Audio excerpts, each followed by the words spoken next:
Coverage begins in Washington, and correspondent Ketevan Gorjestani. Ketevan, we saw that statement by the U.S. president about a little over an hour ago. What more do we know about the raid itself? Well, we were told by senior administration officials that this operation was months and months in the making. It took a lot of planning, and part of that planning was really looking at where the target was, what type of building he was in, and the fact that he was living in a residential building where, according to Washington, there were people, civilians, that had nothing to do with ISIS. And so there was a lot of planning around that. We were told that Joe Biden was briefed on the different options that he had back in December, and he made the final decision, gave the go-ahead just Tuesday morning, choosing to go with that ground raid as opposed to an airstrike, specifically because they wanted to avoid any civilian casualties. According to the White House, there was some preemptive call to those civilians that were in that building to get out of the building before the raid. And according to White House officials, that was successful in getting especially a family that was living on the first floor of that building out of the building before the raid. According to the White House, and as we heard President Biden say in his statement, the target was on the third floor, and he blew himself up along with his family. There was also an ISIS lieutenant that was on the second floor. He barricaded himself, and the White House official insisted that, according to their assessment of the operation, no civilians were killed from U.S. forces. All the casualties, the women and the children that were killed in this raid were killed because of the terrorists. That's the assessment of the White House. And there was a lot of emphasis on the fact that they were taking a lot of precautions to avoid civilian casualties. That is because the White House and the Department of Defense have been under heavy criticism for recent operations that showed some sort of disregard for civilian casualties. I'm thinking especially of the last real big event, which was that strike in Kabul that killed 10 innocent civilian Afghans, and that brought a lot of fire on the White House. And the Department of Defense actually just last week saying that they were launching a big review of how these operations are carried out to try to avoid those civilian casualties in the future. We're getting images, Ketevan, coming in through the Reuters news agency of debris from a U.S. helicopter. According to reporters on the ground, the helicopter landed safely but suffered mechanical failure. The special forces then decided to sabotage it themselves before withdrawing. Any word on whether there were casualties on the U.S. side in this? Well, the initial assessment from the White House, at least during that briefing with reporters, is that there were no U.S. casualties in this operation, that it was really successful when it comes to U.S. forces, even though the choice of going with that ground raid as opposed to an airstrike put those U.S. forces in more danger because, of course, ground operations put them in close contact with these targets. And so initially, at least, this assessment says that there were no U.S. casualties, but the planning that went into this operation really explains possibly part of that, because we were told that those contingency planning went as far as to determine how safe that building was structurally, and taking into account the possibility that the target would blow himself up, and knowing, according to architects and structural experts, that they assumed that that third floor would not collapse even if he did blow himself up, and that it would protect anyone under there if there were still civilians. So it shows you the level of precaution that the Americans took, at least according to those initial assessments. All right, Ketevan Gorgistani, stay with us. I want to turn to our chief international affairs editor, Robert Parsons. You hear Ketevan say this is an operation that was months and months in the planning. There was an event last week, which was the storming of a prison guarded by Kurdish-led forces that contained ISIS members. It took 10 days of fighting to get them out. Is there a correlation, you think? There could be a correlation. We don't really know because there's a dearth of detail at the moment. But it may well be that that attack, in which close on 500 people were killed, 374 of them, has to be said, ISIS militants. The others were from the Syrian Defense Forces, Kurdish forces fighting alongside the coalition in northern Syria. It may be that that attack signaled to the Americans who've been tracking al-Qurayshi for a long time, that perhaps now is the time to go ahead to prevent any similar attacks in the future. It may also be the case that intelligence came to the Americans and their allies in the region during and after that attack, which again led to al-Qurayshi in the northwest of Syria. Syria, which had largely fallen off the radar of the international news cycle, and that attempted prison break, a reminder perhaps, or even a sign that ISIS is trying to regroup in that part of the world? Yeah, I think so. First of all, I mean, ISIS has not disappeared. Obviously, it's not the force it was back in its heyday of the caliphate, so-called caliphate. But ISIS has been able to launch numerous pinprick attacks, assassinations, roadside bombings, that sort of thing, for at least the last couple of years. It has appeared to signal in more recent weeks that it's going after bigger targets than that, hence the operation that we saw in Hasaka province against the prison. There has been suggestion that other such raids, attacks have been planned as well.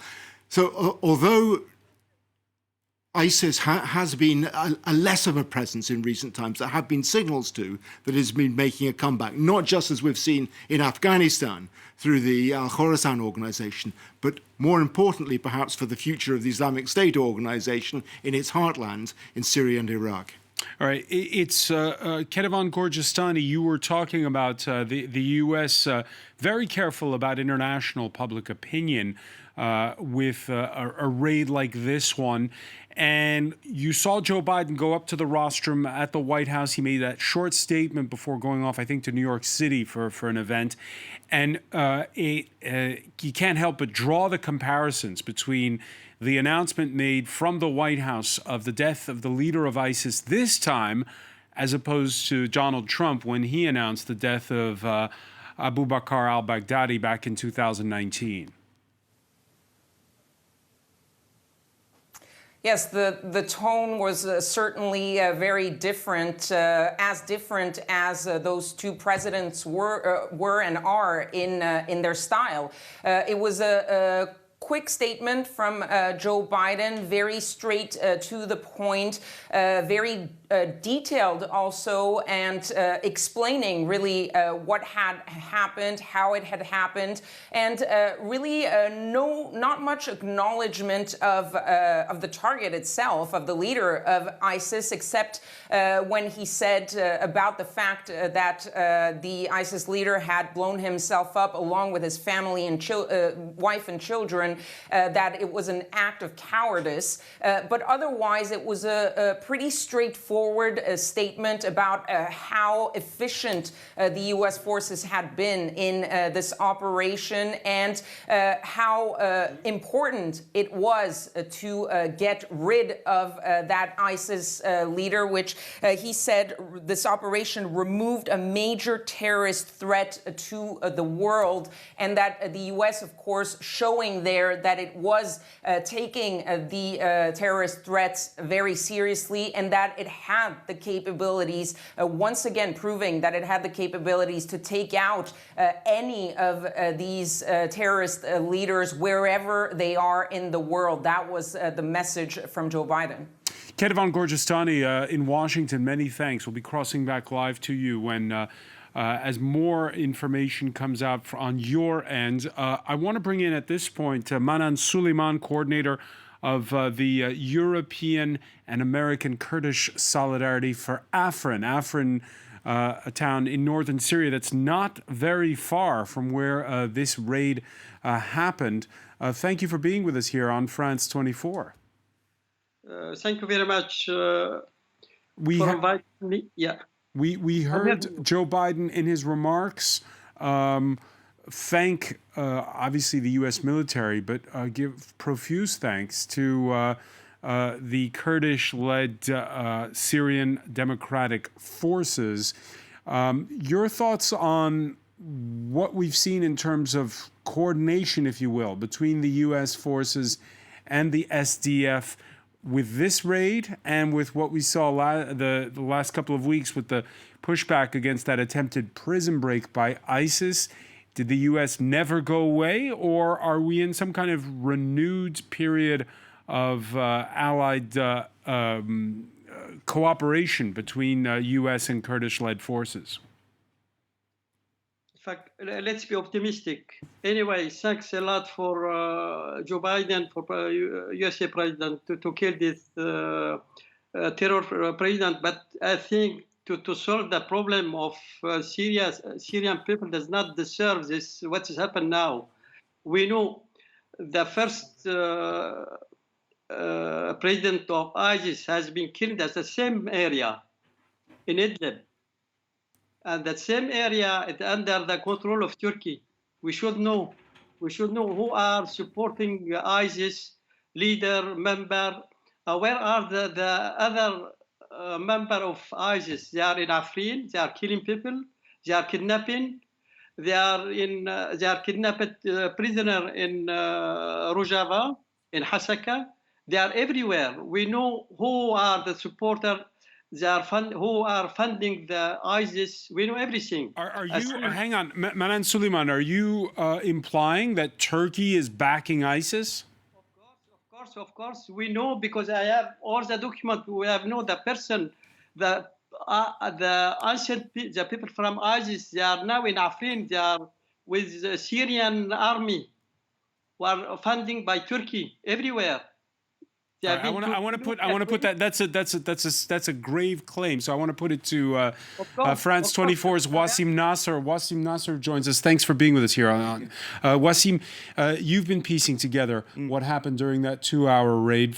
First off, tell us what you know as to what exactly happened from the information you have from people you've been speaking to inside of Syria. Well, actually, it happened in a similar way as it happened when the Americans killed Baghdadi 2 years ago. It's a Special Operation Forces operation on the ground with helicopters, and they put all the means that they could use, which tells us since it began that we are talking about a high-profile personality that they were tracking and that they tried to kill.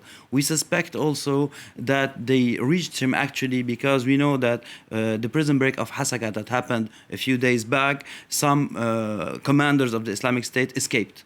And we suspect that he established contact with those commanders who escaped, and this is the way that he was followed and he was found. You have to know that Atme is on the border with Turkey, meaning that for sources on the ground, we know that the dominant Islamist group there on the ground, Hayat Tahrir Sham, HTS, was part of the operation in a way since they blocked all the roads leading to the place where it was happening. On the other hand, when you talk about... So what you're saying is that there are Islamist groups in the area, some with Turkish backing, but it doesn't mean that they back ISIS, is what you're saying. No, HTS are fighting ISIS. They are killing them, not even putting them in prison. They are also fighting Al-Qaeda and imprisoning them. 48 hours ago, HTS captured a Tunisian prominent Al-Qaeda figure and they put him in jail. They have even French citizens in their jails. But we have to know that such a military operation on the Turkish border has to be coordinated with Turkey. It cannot happen if there is no coordination at one point with Turkish authorities. And we know that in this fight against the Islamic State, Turkey is playing a role rather on the side of the Americans and not on against but the the Americans. Sworn enemy of the Turks are the Kurdish-led forces. So did they this time say, well, okay, go on in and let the SDF do their job? Because we heard Joe Biden profusely thank the SDF there. Yes, but it's not the same fight. The SDF are fighting in eastern Syria. They fought against the cells of the Islamic State in the prison of Gwiran and in other regions of Deir ez-Zor, of Raqqa. Here we're talking about Idlib. The presence of the Islamic State there is very limited, with some figures hiding out in Idlib, but the fight against the Islamic State there is done by another Islamist group. The Kurdish factions, the SDF or the YPG, don't have any presence in Idlib, Atme. in Idlib, actually. But this is why I was telling you that the prison break might have given some leads that permitted the Americans to reach Abu Ibrahim when he established contact with some of prominent Islamic State leaders that managed and succeeded of escaping a few days back. So this is the plus that was maybe given by some intelligence on the ground in SDF YPG areas. So we're looking at the map now of Atme with the refugee camp that's the displaced people's camp, right, which is right next to it there. Tell us more about what happened when you look at that map. Well, actually, when you look at that on this map, it didn't have it neither in Atme, neither in the refugee camp. It's actually in between. It was one house that was particularly targeted. The family that moved in this house, now we know that it's the family of Abu Ibrahim al-Qurashi, moved there in December. A few weeks back, the house was rented by a Syrian to another Syrian. So they didn't know who was actually in the house, even the people who were renting the house to this most prominent jihadi figure, Abu Ibrahim. And when you ask people there, of course, they didn't know. And this is what actually we have to understand that this person, Abu Ibrahim, was very secretive. We didn't even hear him once. We didn't even see him once since he took after Baghdad. You mean on their propaganda channels? Never. We never heard him. We never saw him. You see? So he's very secretive, and this is how he functions, actually. Just one question, because at the outset we heard our correspondent Kedevan Gorgistani quoting officials in Washington as saying that this was a raid that was planned for months. Of course. So the timeline of it being planned for months and the prison break of 10 days ago, how do they mesh? How do they... Because you follow leads. You follow leads for months, and some leads could work, some leads could not work. And then you have the final lead, the topping point that tells you, okay, you are sure that he's there, and it's worth it to put up such an operation. Because when you put up such an operation for a man with his family, with children, you have to assume the consequences. And you do not operate such an operation in a hostile territory, even if it's handled by HCS, which is an Islamist group, on the border with Turkey. You have to handle it with Turkey just like that, on a simple hint. So they work on it for months, and then when they have the final lead, the final dot that fills the picture for them, they go for it. But Wasim, can I just ask you a question? Is it really plausible that the Americans would have shared that intelligence with HTS before carrying out an operation like that? Not directly, but at the end, at the tipping point, of course, because I got information saying that HTS was even touring the positions of its fighters, telling them, you don't move, you don't leave your positions for the whole night.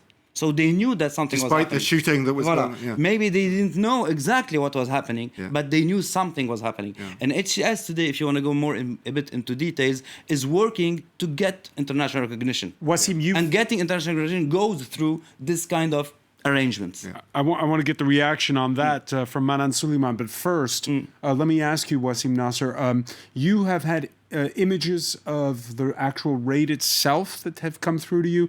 Where are those images from? Yes, I got some images that we got last night. Maybe we can listen. Are they from social media? I got them directly from someone, and they spread on social media later. All right, let's take a listen. We have to listen to it, yeah.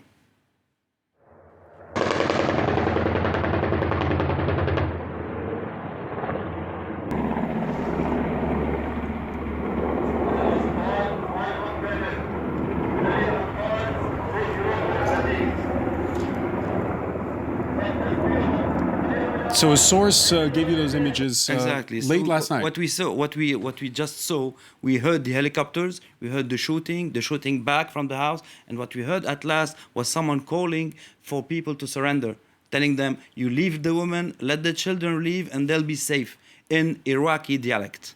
This is interesting.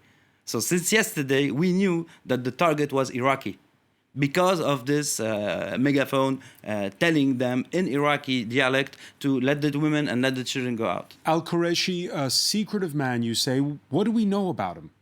Well, actually, we know that he was born in a small village, Mahalabia, next to Mosul. He was born in 1976. He's the son of a preacher. He was a preacher himself. He was in the ranks of Al-Qaeda even before the Islamic State. He had a prominent role in Al-Qaeda as a judge, Islamic judge. Then he joined the Islamic State later in 2006 when it was established. He knew the prisons in Iraq, American prisons, in 2008. We don't know when he was freed.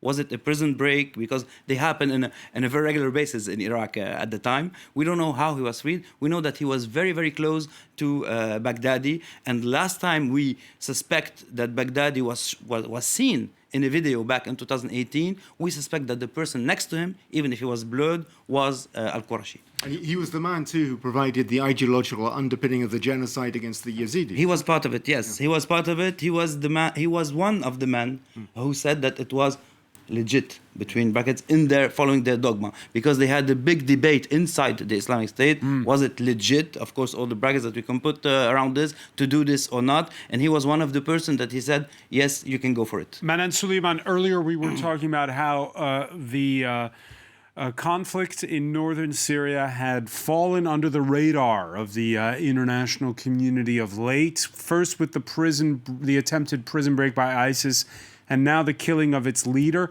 What's that going to change in terms of focusing attention, and will it change momentum on the ground? I don't think, in my opinion, I think it is a shame for the international community if Syrian people do not deserve what has happened to Syria and all the people, Syrian people, Arabic or Kurdish, we do not deserve this situation. We know now, I think everything is clear. Who is supporting, who is funding ISIS? It's not the killing of one leader or two or three. There are too many. There are too many. Now in Afrin, there are plenty of them. In Hasaka, it was plenty of them. They are liberated from prison. They are not auto-generation. And like virus show, we have, I think, focused on the whole solution for Syria to solve the problem. Otherwise, it will happen in Paris, in New York, in Washington, everywhere. And we know now, I think for me, everything is clear. All are supporting them. Turkey is the first. In Afrin, there are no, it's under the authority of Turkey.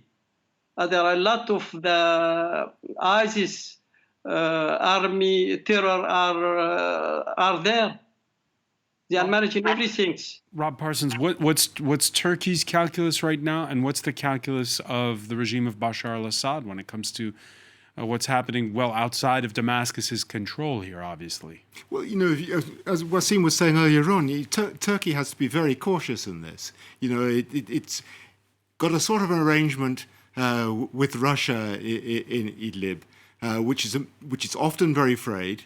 It doesn't want to antagonize the Russians. It doesn't want to antagonize the Americans either. When the Americans decide that they're going to carry out an operation of this kind, you know, first of all, it is incumbent on the Americans to talk to the Turks because they are the power on the ground. So they cannot avoid talking to them, which is why I think Wasim is right. The Turks had to be in on this. Otherwise, it would have been too dangerous to carry it out. The problem for an outside observer is it's all pretty much under wraps at the moment. We don't know precisely what's going on. We can hazard guesses. But it's clear that for the moment, at least, there is a sort of stalemate in which Turkey, the United States, Syria, Russia are operating on the grounds, with nobody particularly at the moment coming out on top in Idlib province. The Americans operating quite closely, as we've seen in Hasaka and this operation with the SDF. But whether that will lead to a further involvement of the Americans with the Kurds against ISIS, somehow I doubt it at the moment. Kedevan Gorjistani, your thoughts on this? Well, it's a little bit difficult to extrapolate from this position, but of course, for the Americans, there is this idea that they are, and you heard that in the message, in the statement by Joe Biden, that they wanted to send the message that they had the capabilities to take out any terrorist anywhere in the world. And even though they're not focused on Syria right now, you're not hearing the White House talking about that region specifically. This was an opportunity for the Americans to really show that even if this is not the focus, they are still there. They still have the intel. They still have the capabilities. And when they can, they actually do take that action and do these operations. Kedivan Gorgistan in Washington, I want to thank you. I want to thank Manan Suleiman. I want to thank as well Wasim Nasser and Robert Parsons. Thanks for joining us here for this special edition. More news coming up.